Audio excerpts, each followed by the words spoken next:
तो दोस्तों स्वागत है एक बार फिर से आप सभी का इस वीडियो में। आज के इस वीडियो में हम बात करने वाले हैं आर्मी वेलफेयर एजुकेशन सोसाइटी की। तो दोस्तों सबसे पहले आपके माइंड में यही चीज़ आ रहा होगा कि ये जो AWES है ये है क्या। तो दोस्तों ये सिर्फ़ और सिर्फ आर्मी या फिर आर्मी के जो भी अधिकारी हैं उनके जो किड्स हैं, उनके जो चाइल्ड हैं, उनके एजुकेशन के लिए सरकार जो है अलग अलग शहरों में, अलग अलग स्टेट्स में एक स्कूल खोलती है, बेसिकली आर्मी स्कूल। ठीक है, तो वहाँ पर जो भी विद्यालय होते हैं उनके लिए टीचरों की जो भी वैकेंसी है वो यहाँ पर आई हुई है और आप सभी अगर इंटरेस्टेड हैं तो आवेदन कर सकते हैं। और इस वीडियो में आपको कंप्लीट इन्फॉर्मेशन मिलने वाली है कि हम कैसे आवेदन करेंगे, एलिजिबिलिटी क्या होने वाली है और क्या क्या नियम है, रूल है, पेपर कैसे होगा, सिलेबस क्या होने वाला है। तो जैसे इन सब चीज़ों की चर्चा हम यहाँ पर आपसे करने वाले हैं।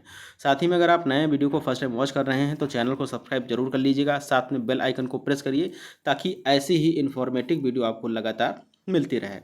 तो चलिए दोस्तों हम यहाँ पर वीडियो को स्टार्ट करते हैं। तो दोस्तों यहाँ पर आप देख सकते हैं कि इसकी ऑफिशियल वेबसाइट पर मैं आ चुका हूँ और इसका लिंक मैंने वीडियो के डिस्क्रिप्शन में दे दिया है, तो वहाँ पे जस्ट क्लिक करके आप इस वीडियो को वॉच कर सकते हैं और इस वेबसाइट पर आप आ भी सकते हैं। तो यहाँ पर मैंने PDF को डाउनलोड कर लिया है, यानी कि नोटिफिकेशन को डाउनलोड कर लिया है और आवेदन हो रहा है। तो आवेदन आप अगर इच्छुक हैं तो जाके आवेदन तुरंत कर दीजिए। तो चलिए हम नोटिफिकेशन को पढ़ते हैं और आवेदन करने से पहले आपको नोटिफिकेशन ज़रूर पढ़ लेना है क्योंकि काफ़ी सारी मिस्टेक्स, गलतियां आपसे हो सकती हैं, इसलिए आपको ध्यान से पहले उसकी जानकारी कर लेना है, समझ लेना है, देन आपको अप्लाई करना है। तो दोस्तों मैं यहाँ पर PDF को ओपन कर चुका हूँ। आप देख सकते हैं कि ये PDF है और PDF आप खुद भी डाउनलोड कर सकते हैं, कोई दिक्कत नहीं है।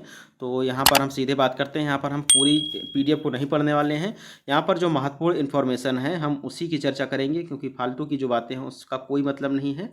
तो यहाँ पर हम बात करने वाले हैं जैसे कि कुल वैकेंसीज़ कितनी है, पेपर कैसे होने वाला है, किस मोड में होगा, ऑनलाइन होगा, ऑफलाइन होगा, जैसे इन सब चीज़ों की बात करेंगे।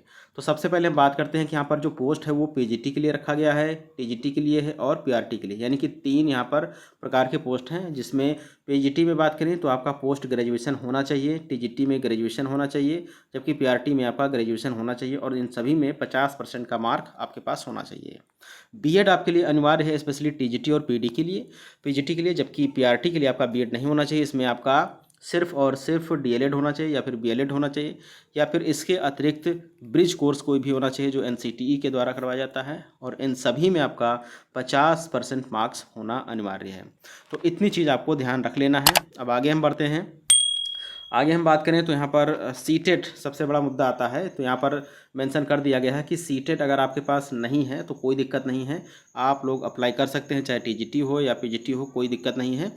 ठीक है, तो इनके पास ये समस्या नहीं होगी, TGT PGT या कुछ भी है। तो यहाँ पर अच्छे से देख लीजिए कि CTET is not mandatory for appearing in the online screening test, however CTET TET conducted by centre state government is mandatory at the time of appointment as TGTs, PRTs in the regular and fixed term category. Therefore, candidate must be ensured that they clear state seated before their appointment as TGT PGT। मतलब यहाँ पर आपको ध्यान देना है कि PGT के लिए यहाँ पर टेट या सीटेट का कोई मतलब नहीं, लेकिन आपको TGT के लिए, ठीक है, TGT के लिए आपको क्या चाहिए, सीटेट चाहिए या फिर टेट चाहिए। उसके साथ ही PRT के लिए भी आपको टेट या सीटेट चाहिए। तो ये भी आपको ध्यान रखना है क्योंकि अपॉइंटमेंट जब होगा वहाँ पर मांगा जाएगा और नहीं होगा तो आप डिसक्वालीफाई कर दिए जाएंगे।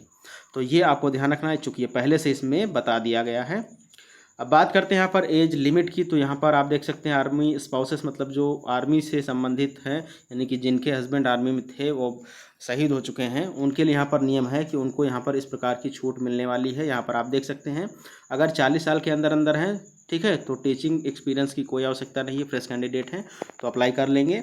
और 45 साल हैं या फिर 50 या 57 के हैं तो उसके हिसाब से आप 5, 7 और 9 साल का अनुभव यहाँ पर दिया गया है, वो आपको ध्यान रखना है। चलिए आगे बात करते हैं। और अदर जो कैंडिडेट हैं उनके लिए आप देख सकते हैं कि जो 40 साल के नीचे हैं उनके लिए कोई अनुभव की आवश्यकता नहीं और 57 साल के जो हैं उनको 5 साल का अनुभव यहाँ पर चाहिए ही चाहिए। तो ये भी आपको ध्यान रखना है। चलिए आगे हम बात करते हैं।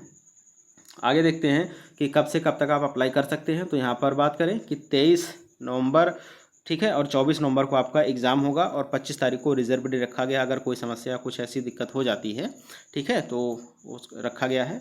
अब मेथड कैसे होने वाला है, तो ऑनलाइन एग्जाम होगा। क्वेश्चन टाइप्स कैसे रहेंगे, मल्टीपल टाइप क्वेश्चन रहने वाले हैं, यानी कि ऑब्जेक्टिव टाइप के क्वेश्चन मिलेंगे। एग्जामिनेशन सेंटर कहाँ है, तो यहाँ पर एग्जामिनेशन सेंटर जो है आगे यहाँ पर मैं बताऊँगा कहाँ कहाँ हो सकता है, उसकी पूरी लिस्ट नीचे दिया गया है, तो वो आपको नीचे मिलने वाला है। या फिर यहाँ पर आप देख सकते हैं कि जो टोटल कितने मार्क्स का पेपर होगा, तो 200 मार्क्स का पेपर होने वाला है, चाहे टीजीटी हो, पीजीटी हो या पीआरटी हो, तो 200 नंबर का होने वाला है। ठीक है, अब नेगेटिव मार्किंग भी यहाँ पर रखा गया है, ये भी आप ध्यान रखेंगे कि 1/4 आपका नेगेटिव मार्किंग रखा गया है ईच रैंक क्वेश्चंस। ठीक है, अगर आप एक भी क्वेश्चन गलत कराते हैं तो उसका नेगेटिव मार्किंग भी यहाँ पर देखने को मिलता है। ठीक है, तो यहाँ पर इसकी ऑफिशियल वेबसाइट भी दिया है, इस पर जाके आप इसको अप्लाई कर सकते हैं और समझ सकते हैं अच्छे से। अब यहाँ पर आप देखेंगे कि ऑनलाइन चार्ज कितना लगेगा, यानी कि आवेदन का, तो यहाँ पर 250 रुपये यहाँ पर रखा गया है, इसकी फ़ीस है। तो इस फीस के तहत आप, और 10 तारीख से आवेदन ये चल रहा है, यानी कि आवेदन इसमें चल रहा है और आवेदन कर सकते हैं। लेकिन आवेदन करने से पहले इस वीडियो को ज़रूर देखना है, क्योंकि कंप्लीट इन्फॉर्मेशन आपको मिल सके।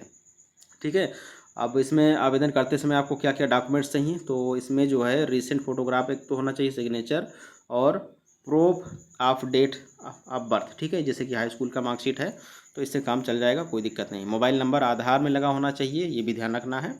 ठीक है, तो ये बेसिक इन्फॉर्मेशन थी। अब यहाँ पर मॉक टेस्ट वगैरह कैसे, ये सारी चीज़ें उसमें मिल जाएंगी। यहाँ पर जो है पूरा इन्फॉर्मेशन दिया गया है कि रजिस्ट्रेशन 10 तारीख से, यानी कि 10 सितंबर से 25 अक्टूबर तक कर पाएंगे। ठीक है, और एडमिट कार्ड जो है 12 नवंबर को आ जाएगा। एग्ज़ाम जो है 23-24 नवंबर को होगा। 25 नवंबर को रिजर्व डे रखा गया है, इतना ध्यान रखना है।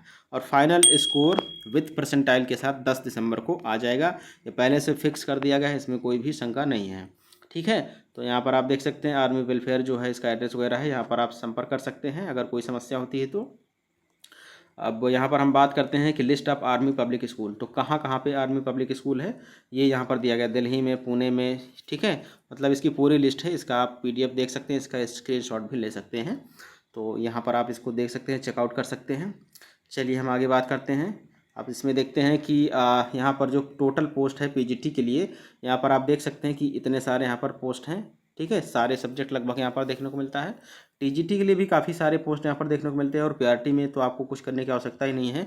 इसमें basically physical education and without physical education से रिलेटेड यहाँ पर वैकेंसी देखने को मिलती है। इसका भी स्क्रीनशॉट लेकर रख सकते हैं। अगर आप जिस यहाँ पर सब्जेक्ट के लिए अप्लाई करना चाहते हैं, तो आप अपने हिसाब से इसको चेकआउट कर सकते हैं। चलिए बात करते हैं यहाँ पर एलिजिबिलिटी क्या होने वाली है। तो यहाँ पर आप देख सकते हैं पोस्ट ग्रेजुएशन जो टीचर हैं उसके लिए एलिजिबिलिटी क्या होने वाली है। तो मास्टर डिग्री आपका मस्ट है, और यहाँ पर उसके सामने ही जस्ट लिखा हुआ है कि कितनी यहाँ पर एलिजिबिलिटी कैसे कैसे किस सब्जेक्ट के लिए होना चाहिए। आगे बात करें हम, तो यहाँ पर आप देख सकते हैं, बात करते हैं PGT टीचर के लिए, तो यहाँ पर B.Ed उनका मस्ट है और ग्रेजुएशन होना चाहिए। ठीक है, जैसे कंप्यूटर टीचर के लिए हो गया। ठीक है, यहाँ पर बहुत सारे अलग अलग टीचर्स के लिए यहाँ पर एलिजिबिलिटीज़ वगैरह दी गई है, तो आप यहाँ पर इसको देख सकते हैं। ठीक है, अब यहाँ पर देख सकते हैं कि TGT के लिए संस्कृत हो गया, English, Hindi, SST, mathematics, science, computer science वगैरह, तो सारे सब्जेक्ट लगभग यहाँ पर मिल जाते हैं। ठीक है, तो यहाँ पर लगभग सभी सब्जेक्ट देखने को मिलेगा। PRT के लिए बात करें तो एलिजिबिलिटी मैं पहले ही बता चुका हूँ आपको कि ये CTET आपका मस्ट होना ही चाहिए। ठीक है, तो या फिर DLED या फिर ग्रेजुएशन आपके पास हो तो आप इसमें अप्लाई कर पाएंगे। चलिए आगे बढ़ते हैं। अब देखते हैं इसमें सिलेबस वगैरह क्या मेंशन किया गया नहीं किया गया है। तो जी हाँ, सिलेबस यहाँ पर मेंशन किया गया है। तो PRT टीचर के लिए सबसे पहले यहाँ पर आप देख सकते हैं करंट अफेयर्स आपका मस्ट है, पेडागॉजी, ठीक है, करिकुलम, एजुकेशन पॉलिसी, ये सारी चीज़ें हैं। उसके बाद एकेडमिक प्रोफिशिएंसी वगैरह से रिलेटेड क्वेश्चन आने वाले हैं, और किस टॉपिक से यहाँ पर क्वेश्चन बनेंगे वो भी यहाँ पर मेंशन किया गया है, तो उसको भी आप देख सकते हैं, यानी कि इस टॉपिक से क्वेश्चंस आपको मिल सकते हैं। ठीक है, तो सिलेबस दिया गया है, इसी के हिसाब से आप लोग अपनी प्रिपरेशन करिएगा। अब TGT के लिए भी देखेंगे तो TGT का भी यहाँ पर सिलेबस दिया गया है, यानी कि सभी का सिलेबस यहाँ पर दिया गया है, तो सिलेबस आप देख सकते हैं। ठीक है, तो इस सिलेबस के हिसाब से आप तैयारी करेंगे, प्रिपरेशन अपनी जारी रखेंगे। और यहाँ पर लिखा है कि OST 2022 यहाँ पर कहाँ कहाँ सेंटर जा सकता है, तो उसकी पूरी लिस्ट यहाँ पर दिया गया है, यानी कि यहीं पर आपका एग्ज़ाम हो सकता है पूरे भारत में। कुल 41 यहाँ पर सेंटर्स बनाए गए हैं, तो ये भी आपको ध्यान रख लेना है। आई होप फ्रेंड्स आपको वीडियो अच्छे से समझ में आ गया होगा, और वीडियो अच्छे से समझ में आया है तो अभी आप अप्लाई करिए जाके, और साथ ही में आपको बेल आइकन को प्रेस करके रखना है, वीडियो को लाइक भी कर देना है, और चैनल को सब्सक्राइब जरूर कर लीजिएगा। फ्रेंड्स मिलते हैं नेक्स्ट वीडियो में नेक्स्ट अपडेट के साथ। Thanks for watching.